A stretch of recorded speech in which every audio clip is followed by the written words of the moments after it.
দিনটি ছিল বর্ষাকাল। রাত তখন প্রায় 2টো বাজে। বাইরে প্রচণ্ড ঝড় বৃষ্টি হচ্ছে। গ্রামের শেষ প্রান্তে একটি পুরনো পরিত্যক্ত বাড়ি দাঁড়িয়ে আছে, নিস্তব্ধ অন্ধকারে।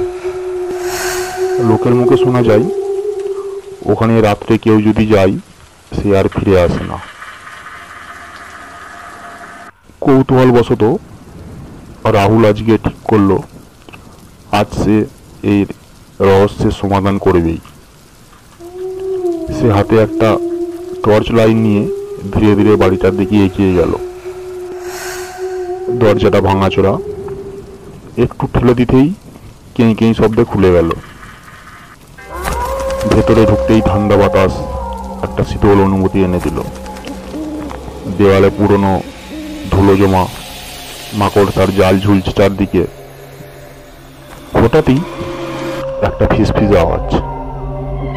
রাহুল পিছনে তাকালো, কেউ নেই সেখানে, কিন্তু মনে হলো কেউ যেন তার গায়ের উপর শ্বাস ফেলছে। টর্চটা সামনে ধরতেই দেখলো একটা ছায়া মূর্তি। স্পষ্ট দেখতে পাচ্ছে তাকে, ভেসে বেড়াচ্ছে। রাহুল পা সরাতে পারছে না, শরীর যেন জমে গেছে ভয়ে। তখনই ছায়া মূর্তিটি ফিসফিস করে বলল,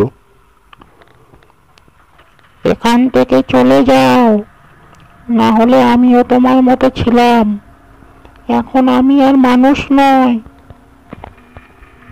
রাহুল আর এক মুহূর্ত দাঁড়ালো না সেখানে। পাগলের মতো দৌড়ে বাড়ি থেকে বেরিয়ে এলো। এরপর থেকে সে আর কখনো ওই বাড়ির কাছেও যায়নি। কেউ আর সেই বাড়ির রহস্য ভেদ করার সাহসও পায়নি। আর গ্রামের মানুষরা, তারা আজও রাত হলে সেই বাড়ির জানালায় এক রহস্যময় ছায়া দেখতে পায়।